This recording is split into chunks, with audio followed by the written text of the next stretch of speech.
ninguém vai morar no céu. Eu desafio um teólogo que mostre no Novo Testamento nós morar no céu. De hipótese alguma nós iremos morar no céu. O Senhor vai tornar essa terra como Éden e nós viveremos aqui para sempre. Eu quero e estarei aqui fazendo praticamente uma denúncia, né? Porque a vida toda os pastores nos prometeu que nós iríamos morar no céu, mas o que eu tenho para lhe dizer é chocante. Ninguém vai morar no céu. É uma afirmação não minha, mas da própria palavra de Deus. Estando eu uma vez em um ambiente, estava um pastor e um teólogo. E aí eu pedi para eles, já que vocês pregam que nós vamos morar no céu, me mostre um versículo pelo menos. E eles não me mostraram, ficaram me devendo. Mas posso até que exista alguém aí que tem esse versículo, né? E possa estar aí me refutando. Porque eles usam João 14 para dizer que, segundo aquele texto, nós iremos morar no céu. Mas João 14 não está prometendo, de hipótese alguma, que Jesus Cristo vai levar os crentes para morar no céu. João 14, o contexto imediato de João 14 é João 12 e 13. João 12, versículo 27, Jesus vai dizer assim: agora a minha alma está perturbada. E que direi eu? Pai, salva-me desta hora, mas para isso vim a esta hora. Jesus está falando aqui sobre a crucificação dele. É o preço que foi pago pelos nossos pecados. O contexto é esse. No capítulo 13 de João, Jesus vai falar sobre a ceia que ele estava com seus discípulos. Capítulo 13, versículo 2, que diz assim: e acabando a ceia, tendo já o diabo posto no coração de Judas Iscariote, filho de Simão, que o traísse, Jesus, sabendo que o Pai o tinha depositado em suas mãos todas as coisas, e que havia saído dele e que ia para Deus, levantou-se da ceia e tirou as suas vestes, e tomando uma toalha, cingiu-se, e depois pôs água numa bacia e começou a lavar os pés dos seus discípulos e enxugar com a toalha com que estava cingido. Jesus aqui termina a ceia, Judas sai para trair ele, toma uma toalha, enche a bacia de água e começa a lavar os pés dos discípulos. E os discípulos não entenderam nada. Sabemos que o próprio Pedro diz que o Senhor não lava os pés a mim, e Jesus convenceu ele que aquilo que Jesus estava fazendo ele não entendia naquele momento, mas entenderia depois. E Jesus prossegue no versículo 21 do capítulo 13. Tendo Jesus dito isso, turbou-se em espírito e afirmou, dizendo: na verdade vos digo que um de vós há de me trair. Um de vocês há de me trair. Então os discípulos, olhando uns para os outros, sem saberem de quem ele falava, ora um dos seus discípulos, aquele a quem Jesus amava, estava reclinado no seio de Jesus. Então Simão Pedro fez sinal para que perguntasse quem era aquele que lhe falava. Inclinando-se ele sobre o peito de Jesus, disse-lhe: Senhor, quem é? E Jesus respondeu: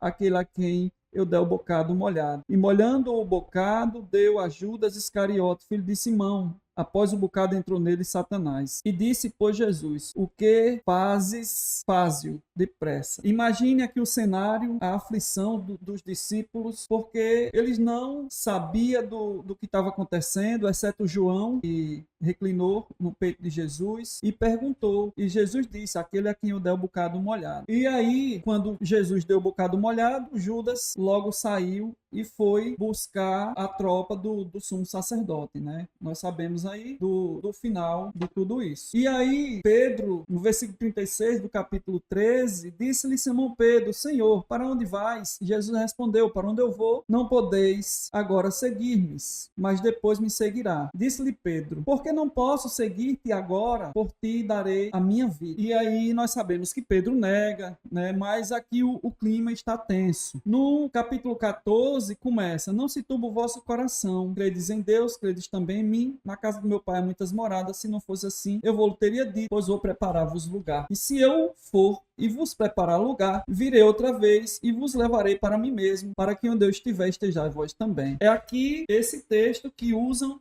para dizer que nós vamos morar no céu.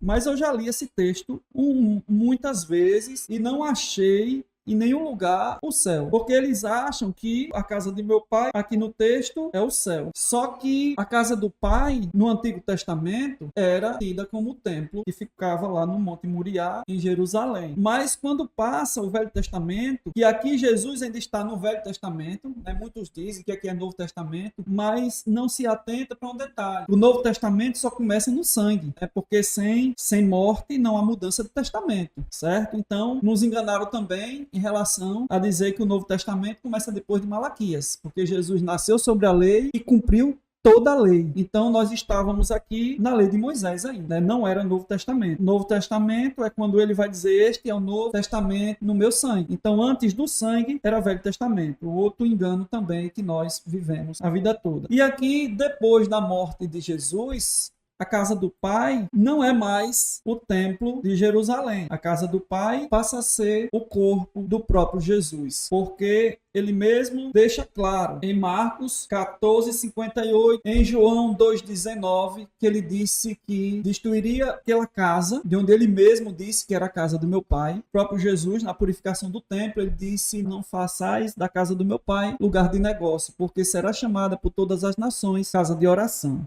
Essa mesma casa Jesus profetiza que será destruída e ele edificaria uma em 3 dias, falando do seu próprio corpo, que depois da morte e ressurreição de Jesus, o templo de Deus passava a ser o corpo de Cristo. Então, João 14, de 1 a 3, não está apontando para o crente morar no céu. E eu aqui faço um apelo aos pastores, aos teólogos, que mostre um versículo de onde tem a promessa de nós ir morar no céu. Porque Hebreus 3:6, eu vou estar lendo Hebreus 3:5 e 6, contextualizando. Versículo 5 do capítulo 3 de Hebreus. E na verdade Moisés foi fiel em toda a sua casa, como servo, para testemunho das coisas que se havia de anunciar. Mas Cristo, como filho, sobre a sua própria casa, a qual casa somos nós. Mas Cristo sobre a sua própria casa, a qual casa somos nós. João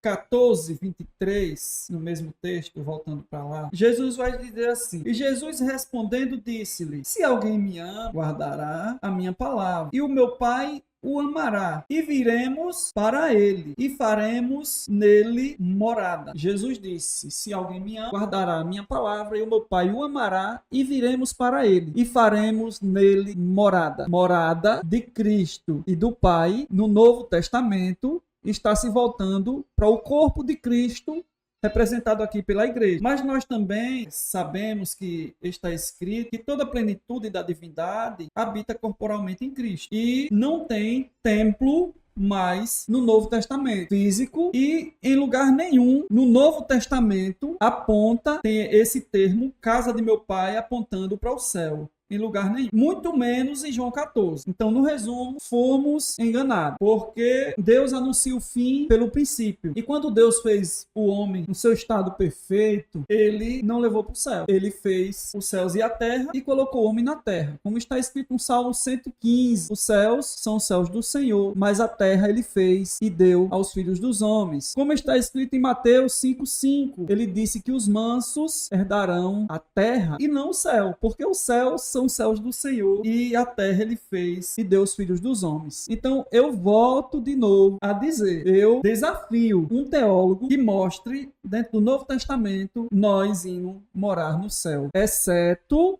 o estado intermediário das almas. Isso sim, agora estado eterno. De hipótese alguma nós iremos morar no céu. O Senhor vai tornar essa terra como Éden e nós viveremos aqui para sempre. E Deus continue abençoando a todos os irmãos.